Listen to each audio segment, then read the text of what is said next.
This video, basically what I want to do is I want to talk more about the second chapter of Matter and Memory by Henri Bergson. And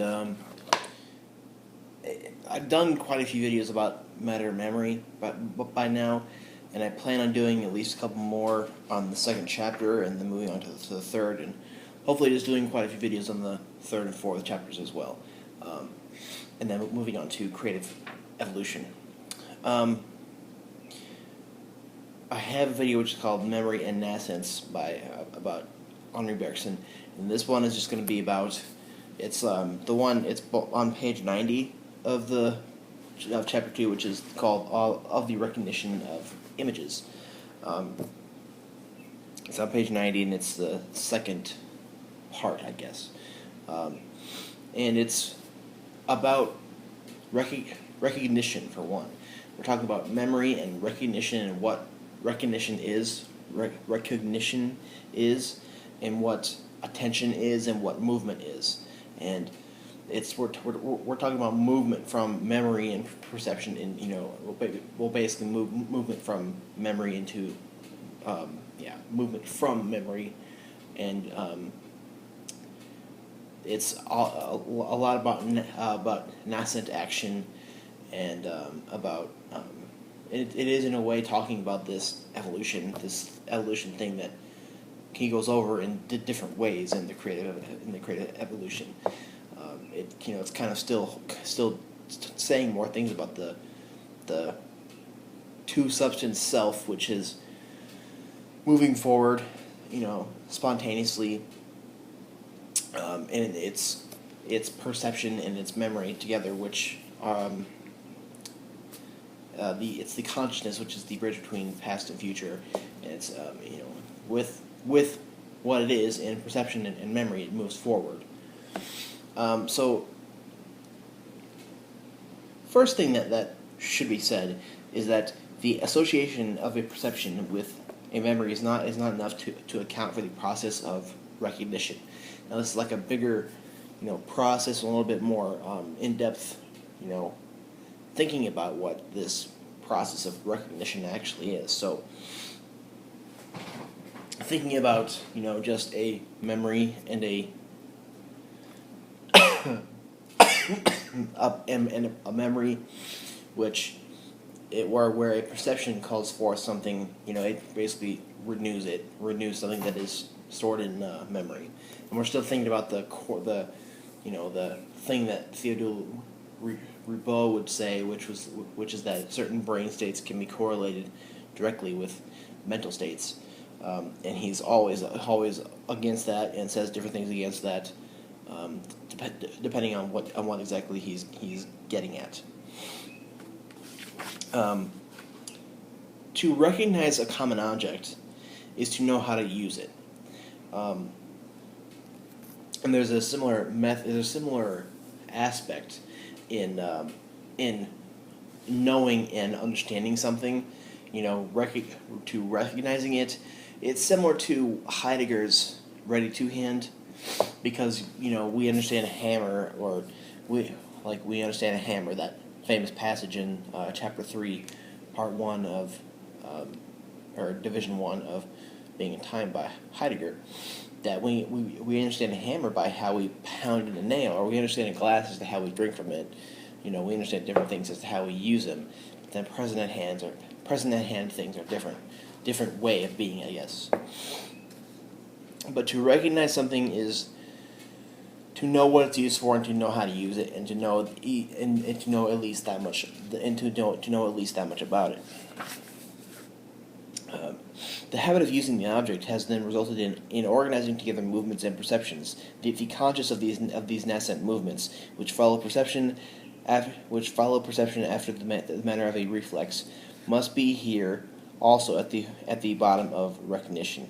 There's no perception which is not prolonged into movement, and that's about nascent action. It's the rebirthing of something different, movement into something more than what currently is. It's the whole idea of nascence or nascent action. It's about Now with relation to what is happening, this driving force, which is moving forward. The perceptions that one has and the memories that one has is a driving force, into the future. What the person is in his or her past makes up what he is as he moves forward and becomes something different into the future.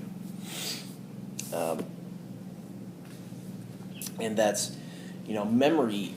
He kind of is, within this whole book. He's kind of creating this whole thing about how, the memory that we have, is making up that who we are, for one, and that who we are moving towards, becoming. That the memory, affects perception, and perception affects memory.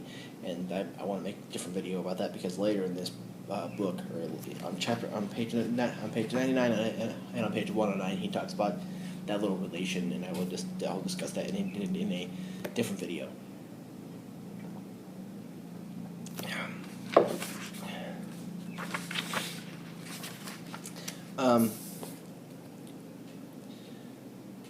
Movements prolong our perception in order to draw from it useful effects, and thus take us away from the object perceived. Here, on the contrary, they bring us back to the object to dwell upon its outlines.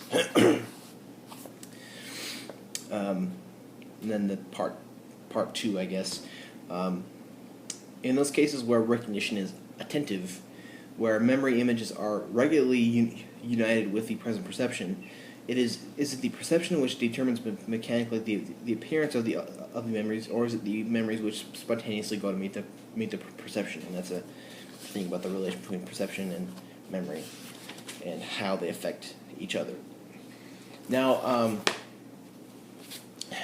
going to try it back for you.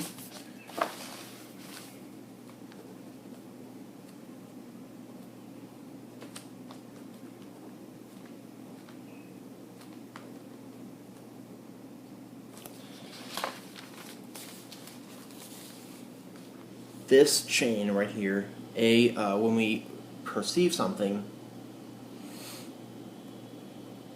it's perceived, it's, and I'm going to discuss this a little more in depth later, but here in a bit here, but it becomes what it is based upon other perceptions that are related to it, and make a deeper attention with, a deeper attention into what that, as to what this A is, as to how it's related to other things. Now, this whole thing can be stored, in your mind. In the question is whether memory is stored in the brain or if it's stored in your mind somewhere. That's a different question. And then if we have a renewed perception of it, we have a perception which causes us to recall or recognize something that we've already seen. And the renewal or recognition of this A is this A over here, this A prime, if you will. And these other things are renewed, as to, we perceive something that causes us to recognize this and bring it back up, I guess.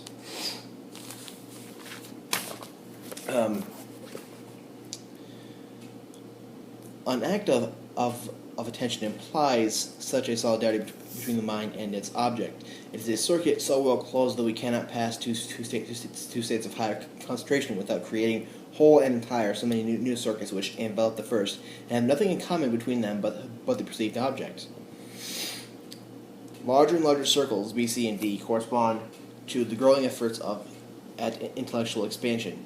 It is the whole of memory, as we shall see, that passes over into each of these circuits, since memory is always present, but that memory, capable by reason of its elasticity of expanding more and more, reflects upon the object a growing number of suggested images. Sometimes the details of the object itself, sometimes concomitant details which may throw light upon it.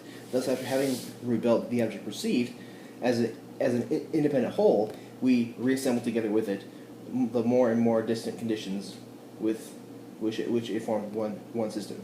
If we call B prime, C prime, D prime these causes of growing depth, situated behind the object and virtually given with the object itself, it will be seen that the progress of attention results in creating anew not only the object perceives, but also the ever widening systems with which it may be bound up. He gives this diagram here. This A.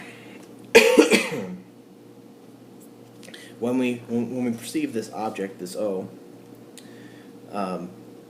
we perceive other things that are either details about it or things around it, which, this B, C, and D causes us to, these circuits, I guess, which he calls them, cause you to come into more greater depth or greater tension, intellectual expansion into the actual object, and these things behind it are, widening depths of that. And this is all about attention,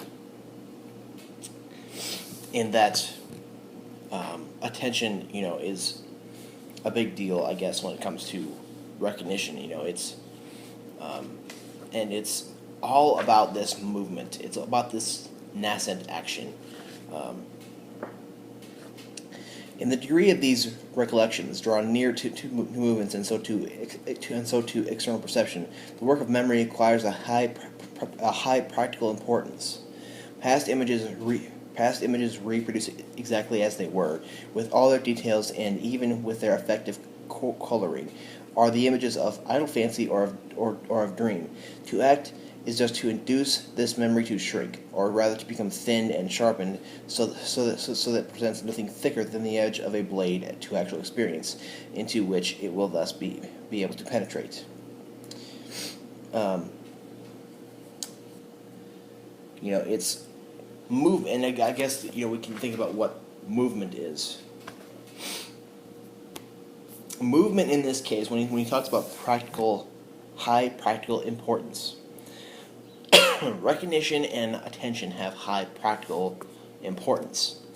It's about movement into, I guess the way to describe it, in a different way, movement into further things, further perceptions. There is no perception that is not prolonged into movement. And there is no perception and memory which is connected that has no nascent action. There is no perception connected to memories that has no potential, action.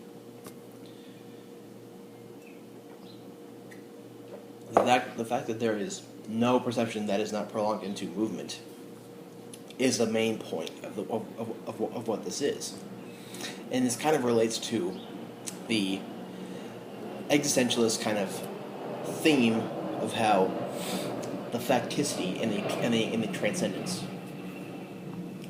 Facticity for the existentialists, which are long after, or not long after, but quite a while after Bergson, had this idea that our facticity is our current situation, the way we currently are now, who we currently are now.